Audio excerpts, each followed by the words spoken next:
Kutokea nchini Nigeria, taarifa ni kuhusiana na Peter Okoye.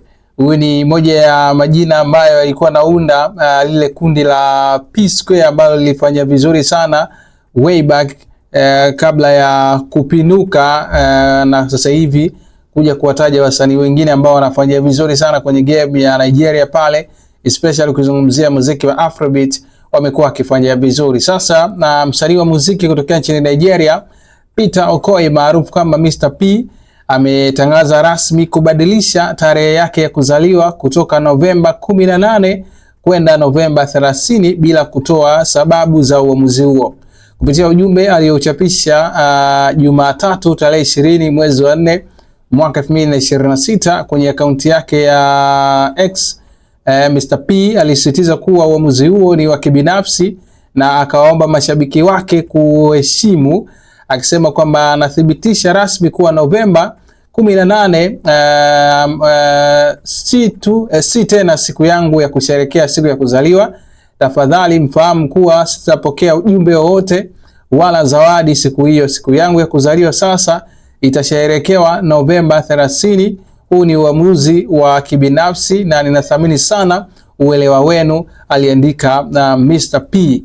Hatua hiyo ina maana kuwa kwa sasa Mr P hatasherehekea tena siku ya kuzaliwa pamoja na pacha wake Paul Okoye maarufu kama Rude Boy ambaye walizaliwa siku moja, jambo ambalo linazidi kuibua hofu kuhusiana na ukaribu ambao ulikuwepo kwa muda mrefu baina ya hawa ndugu wawili.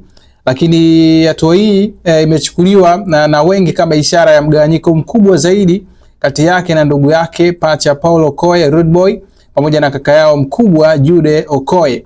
Itakumbuka kwamba kundi lao la zamani P Square lilikuwa maarufu sana barani Afrika, lakini liligawanyika kutokana na migogoro ya muda mrefu kuhusu masuala ya fedha, usimamizi na madai ya usaliti, ingawa waliwahi kuungana tena mwaka 2021, lakini mwaka 2022 wakaja kaachia wimbo wao unaitwa Jaye, moja ya wimbo ambao ulifanya vizuri sana, ikiwa ni ishara ya kwamba P Square kurudi kwa mara nyingine. Lakini matatizo yalirudi tena na mgogoro huo ulizidi mwaka 2025 baada ya Mr P kusema ameacha kabisa uhusiano na familia yake, huku akiwatuhumu ndugu zake kwa kumtenga na kufanya ubadhirifu wa fedha.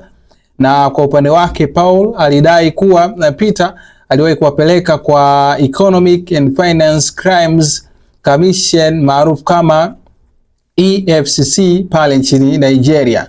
Sasa kwa kifupi, kubadilisha tarehe ya kusherehekea birthday ni swala la kawaida tu, lakini wengi wanaona ni ishara ya mgogoro wa kina wa kifamilia na kihisia unaoendelea kati ya ndugu hao wawili waliowahi kutamba sana kwenye muziki wa Afrika.